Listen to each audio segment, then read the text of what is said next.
نور على الدرب، برنامج يومي يجيب فيه أصحاب الفضيلة العلماء عن أسئلة المستمعين. إعداد وتقديم خالد بن محمد الرميح. تنفيذ وليد بن عبد الرحمن النومان. بسم الله الرحمن الرحيم. الحمد لله رب العالمين، والصلاة والسلام على نبينا محمد وعلى آله وصحبه أجمعين. إخوة الإيمان، السلام عليكم ورحمة الله وبركاته. نرحب بكم في مستهل حلقة هذا اليوم من برنامج نور على الدرب، والتي تجمعنا بضيفنا الكريم فضيلة الشيخ سعد بن ناصر الشثري. السلام عليكم يا شيخ. وعليكم السلام ورحمة الله وبركاته. أهلا وسهلا، أرحب بك وأرحب بأحبة المستمعين الكرام، وأسأل الله جل وعلا للجميع توفيقا لكل خير وهداية للحق. اللهم آمين. وعلى بركة الله نبدأ هذه الحلقة. هذا السائل يقول: ما معنى قول الله تعالى: إن الإنسان لربه لكنود؟ الحمد لله رب العالمين، والصلاة والسلام على أفضل الأنبياء والمرسلين. أما بعد، فإن كتاب الله قد اشتمل على المعاني العظيمة، واشتمل على وصف حالة الإنسان مما يجعله يسعى لمعالجة نفسه لتكون على أكمل الأحوال وأحسنها. ومن ذلك ما ذكره الله جل وعلا في هذه الآية من كون الإنسان مع تعدد نعم الله عليه إلا أنه يجحد هذه النعم ولا يعترف بها وينسبها إلى نفسه. فأنت تشاهد أن الإنسان عندما ينال شيئا من المواهب أو من القدرات تجده ينسب ذلك لنفسه ولا ينسبه إلى الله جل وعلا، فينسب إلى نفسه ما حصله من علم أو من شهادة أو من وظيفة أو من مكاسب مالية أو نحو ذلك، وينسى أن الله هو الذي يسر له ذلك الأمر وهو الذي أناله إياه. وهكذا نجد من حال الإنسان أنه عندما ييسر الله له شيئا من أحوال الدنيا يقوم بنسبة ذلك إلى هذا الأمر الذي سهل عليه، فيقول مثلا: تسهل علي الحج، تسهل علي أداء هذا العمل، وينسى أن ينسبه إلى الله وأن يحمد الله جل وعلا عليه، فيقول: الحمد لله الذي يسر لي هذا الأمر بعد أن كنت أظن أنه من الأمور العسيرة.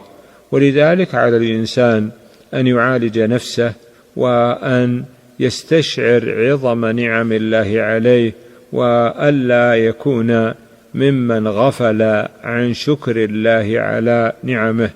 فكم لله من نعمة في أبداننا بهذه الأعضاء البدنية التي تؤدي الوظائف العظيمة، وكم لله من نعمة علينا في الكون من شمسه وقمره، ومن نهاره وليله، ومن أرضه وجباله، وغير ذلك من نعمه. وهكذا ما يسر الله جل وعلا من النعم الدنيوية للعبد في مأكله ومشربه وملبسه ومركبه ومسكنه وغير ذلك من نعم الله سبحانه وتعالى عليه. فعلى العبد أن يكون معترفا بأن هذه النعم من عند الله، ولا يكون مثل ذلكم الرجل الذي قال: إنما أوتيته على علم عندي، فكان عاقبته أن خسف الله به وبداره الأرض. ولكن ليقل بأن الله هو الذي أنعم عليه، وأن الله هو الذي تفضل عليه، وأن الله هو الذي أحسن إليه، امتثالا لقوله تعالى: وأما بنعمة ربك فحدث. وهكذا عليه أن يصرف هذه النعم في مراضي الله وطاعته، حتى يكون بذلك ممن شكر الله على نعمه فيرضى الله عنه ويجنبه السوء ويدخله الجنان. أحسن الله إليكم. يقول السائل: ما مفهوم التوكل على الله، وما هي المعاني التي يجب استحضارها حتى يكون الإنسان متوكلا على الله؟ التوكل على الله عبادة عظيمة، وقد أمر الله المؤمنين بها فقال: وعلى الله فتوكلوا إن كنتم مؤمنين. ويجب إفراد الله بعبادة التوكل، كما قال تعالى: وعلى ربهم يتوكلون، أي أنهم لا يتوكلون على أحد سواه. ومعنى التوكل اعتماد القلب على الله جل وعلا فيما يؤديه من الأعمال، بحيث لا يظن أن السبب هو الذي أنتج النتيجة بنفسه، ولكن السبب إنما أنتج نتائجه بقدر الله وبأمر الله الكوني. ومن ثم يعلم العبد أن ما ناله من الخير إنما هو فضل من الله جل وعلا، وبالتالي عليه حينما يرغب أن يكون ناجحا في أموره المستقبلية محققا مقصوده متوكلا على الله، بحيث يعلم أن جهده وعمله لن ينتج النتيجة إلا بتوفيق من الله، ومن ثم يعتمد على الله لا يعتمد على نفسه ولا على عمله. نعم، بارك الله فيكم. ما معنى قول النبي صلى الله عليه وسلم: إنما الحلم بالتحلم؟ المراد بالحلم أن يكون الإنسان ممسكا لنفسه بحيث لا تحركه الدوافع ولا العواطف على أن يفعل ما لا يحسن في عاقبة الأمور، بل على الإنسان أن يكون متأنيا في ردة فعله لما يأتيه من الحوادث، بحيث لا يفعل إلا ما يكون موافقا للشرع. وقوله الحلم بالتحلم يعني أن الإنسان يمكنه أن يدرب نفسه على الحلم فيكون من أهله. ولذا ورد في الأحاديث النهي عن الغضب، فقد جاء رجل إلى النبي صلى الله عليه وسلم فقال: يا رسول الله أوصني. قال: لا تغضب. قال: أوصني.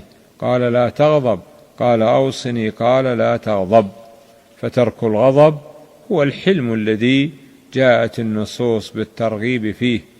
وقد أثنى النبي صلى الله عليه وسلم على أهل هذه الصفة، فقال لأشج عبد القيس: إن فيك لخصلتين يحبهما الله ورسوله، الحلم والأناة. نعم، بارك الله فيكم. يقول السائل: هل يشرع الدعاء في الشوط الأخير في السعي على الصفا؟ الشوط الأخير يبتدئ الإنسان فيه من الصفا، فيشرع أن يقول عليه مثل ما يقول على المروة والصفا في الأشواط السابقة له. ونهاية الشوط السابع تكون على المروة، فإن الساعي يبتدئ من الصفا وينتهي في شوطه الأخير على المروة.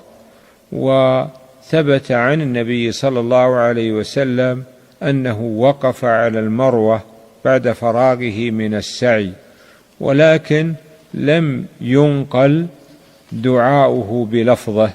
ومن ثم فإنه يستحب للإنسان عند فراغه من السعي أن يدعو الله جل وعلا، ويستحب له أن يرفع يديه في هذا الموطن، فقد ورد ذلك عن رسول الله صلى الله عليه وسلم.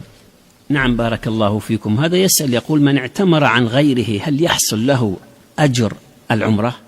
من اعتمر عن غيره على صنفين: الصنف الأول من اعتمر من أجل تحصيل الأجرة التي تدفع له، فهذا ليس له إلا الأجرة، لكونه إنما نوى بعمرته تحصيل الأجرة المالية التي رتبها صاحب العمرة أو قريبه، وذلك أنه لم يقصد بعمرته إلا هذه الأجرة.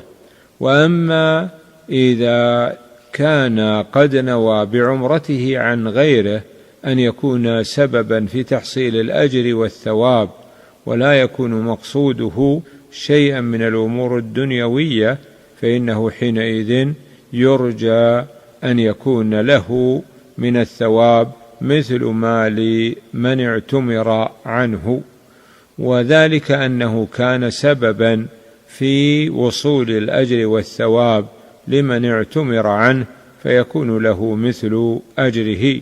فإن قاعدة الشريعة أن من كان سببا في تحصيل إنسان للأجر أنه يكون له مثل أجره متى نوى بذلك الأجر والثواب الأخروي، كما في قوله صلى الله عليه وسلم: من دعا إلى هدى فله مثل أجر فاعله، وكما قال: من سن في الإسلام سنة حسنة فله أجرها وأجر من عمل بها لا ينقص ذلك من أجورهم شيئا. نعم، بارك الله فيكم. هذا يسأل ويقول: هل تصح صلاة الضحى جالسا في الطائرة؟ صلاة الضحى من الصلوات النوافل، ومن ثم لا حرج على الإنسان في أن يصليها جالسا سواء كان في حضر أو سفر، ولكن إذا صلاها جالسا فعليه أن يسجد على الأرض. أما المسافر فإن النبي صلى الله عليه وسلم قد كان يصلي النوافل في الأسفار على راحلته، يومئ بالركوع والسجود ويجعل السجود أخفض من الركوع. ومن ثم من سافر بالطائرة فلا حرج عليه في كونه يصلي صلاة الضحى على كرسي الطائرة، ويرجى أن يكون له الأجر في هذا العمل.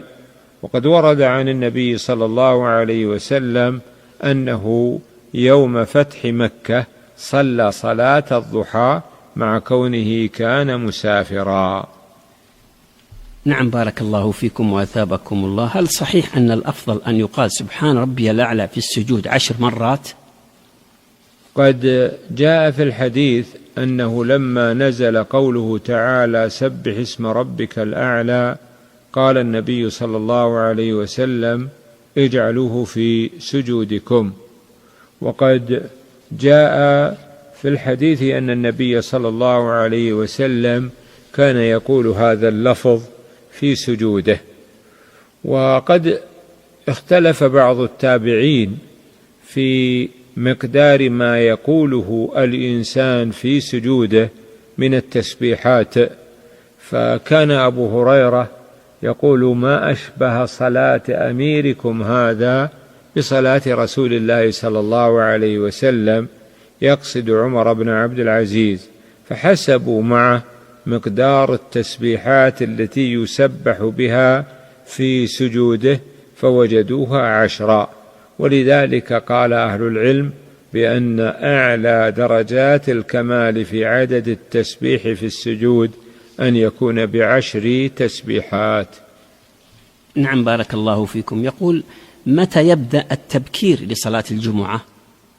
التبكير لصلاة الجمعة عند جماهير أهل العلم يبتدئ من ارتفاع الشمس، فقد قال النبي صلى الله عليه وسلم: من غدا إلى الجمعة في الساعة الأولى فكأنما قرب بدنه، ومن غدا إليها في الساعة الثانية فكأنما قرب بقرة، ومن غدا إليها في الساعة الثالثة فكأنما قرب شاة، ومن غدا إليها في الساعة الرابعة فكأنما قرب دجاجة، ومن غدا إليها في الساعة الخامسة فكأنما قرب بيضة. ولكون هذه الأعمال والدرجات متفاوتة مما يدل على أن لكل درجة مقدارا من الوقت يتسع فيه تلك الدرجة، فحينئذ لا نجد إلا أن نقول ابتداء ذلك من ارتفاع الشمس قيد رمح. ما هي درجة الإحسان في العبادة وكيف يصل إليها المسلم؟ فسر النبي صلى الله عليه وسلم الإحسان بقوله: أن تعبد الله كأنك تراه فإن لم تكن تراه فإنه يراك. ومن هنا فإن الإحسان في عبادة الله أن يؤدي الإنسان العبادة على أكمل وجوهها وأتم صفاتها، مستشعرا مراقبة الله جل وعلا له كأنه يشاهد ربه عند أدائه لهذه العبادة. وقد وصف الله جل وعلا بعض العبادات كما في قوله عز وجل: الذين هم في صلاتهم خاشعون، مما يدل على شيء من صفة الإنسان حين أدائه للصلاة. نعم، بارك الله فيكم. هذا السائل يقول: هل ورد الجمع بين التسبيح والاستغفار في صيغة واحدة كأن يقول سبحان الله وبحمده أستغفر الله وأتوب إليه؟ هاتان كلمتان عظيمتان، وقد وردت النصوص بالترغيب فيهما، فقد قال النبي صلى الله عليه وسلم: من قال سبحان الله وبحمده في يوم 100 مرة غفرت ذنوبه وإن كانت مثل زبد البحر. قد كان النبي صلى الله عليه وسلم يحث أصحابه على الاستغفار ويفعله أمامهم، فقد قال صلى الله عليه وسلم: إنه ليغان على قلبي وإني لا أستغفر الله في اليوم 100 مرة.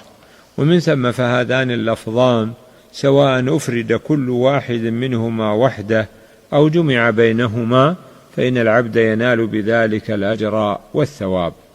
نعم، بارك الله فيكم. يقول السائل: ما حكم تخصيص كل شوط من الطواف والسعي بأدعية معينة من باب الترتيب فقط وليس من باب اعتقاد أنها سنة، كأن أخصص الشوط الأول لأدعية الحمد والشوط الثاني للصلاة على النبي صلى الله عليه وسلم وهكذا؟ إن كان هذا الفعل حصل بدون تكرار، حصل مرة، فلا حرج على الإنسان فيه. وأما إذا فعل على جهة التكرار أو وقع اعتقاد فضيلة ذلك فحينئذ نقول هذا مخالف لهدي النبي صلى الله عليه وسلم وليس من سنته. هل تصح العمرة عن الصبي غير المميز؟ الأصل في العمرة أنها عبادة بدنية يفعلها الإنسان عن نفسه، فهذا هو الأصل. ثم جاءت الشريعة بجواز أداء العمرة عن الوالد أو عن الميت بقوله صلى الله عليه وسلم في حديث أبي رزين: حج عن أبيك واعتمر. وكذلك جاءت النصوص بجواز أداء النسك عن العاجز، فقد قالت امرأة: يا رسول الله، إن الله كتب على الناس الحج وأبي شيخ كبير لا يستطيع الظعن، فقال صلى الله عليه وسلم: حجي عن أبيك. وبالتالي فليس من الأصل أن يؤدى الحج أو العمرة عن أولئك القادرين أو الذين لم يبلغوا الحنث، هذا هو الأصل في هذا الباب. أحسن الله إليكم وأثابكم الله على ما قدمتم في هذه الحلقة. بارك الله فيك ووفقك الله للخير وجزاك الله خيرا، كما أسأل الله جل وعلا لفريق العمل التوفيق والسعادة، وأسأله سبحانه للسائلين والمستمعين توفيقا وسعادة ورفعة درجة، وأسأله لعموم المسلمين أن يتولى الله شأنهم وأن يكفيهم شر من أراد بهم سوءا أو شرا، كما أسأله جل وعلا أن يوفق ولاة أمرنا لكل خير وأن يبارك فيهم وأن يجعلهم من الهداة المهتدين من أسباب الخير والهدى والصلاح والتقى. هذا والله أعلم، وصلى الله على نبينا محمد وعلى آله وصحبه أجمعين. اللهم صل وسلم وبارك على نبينا محمد وعلى آله وصحبه أجمعين. إخوة الإيمان، إلى هنا وناتي إلى ختام حلقة هذا اليوم من برنامج نور على الدرب، وقد أجاب عن أسئلتكم فضيلة الشيخ سعد بن ناصر الشثري. نسأل الله سبحانه وتعالى أن ينفعنا بما سمعنا. وقام بتسجيل الحلقة عثمان بن عبد الكريم الجويبر. نتلقى أسئلتكم واستفساراتكم على جوال البرنامج 011 44 25 418. والسلام عليكم ورحمة الله وبركاته. نور على الدرب، برنامج يومي يجيب فيه أصحاب الفضيلة العلماء عن أسئلة المستمعين. إعداد وتقديم خالد بن محمد الرميح. تنفيذ وليد بن عبد الرحمن.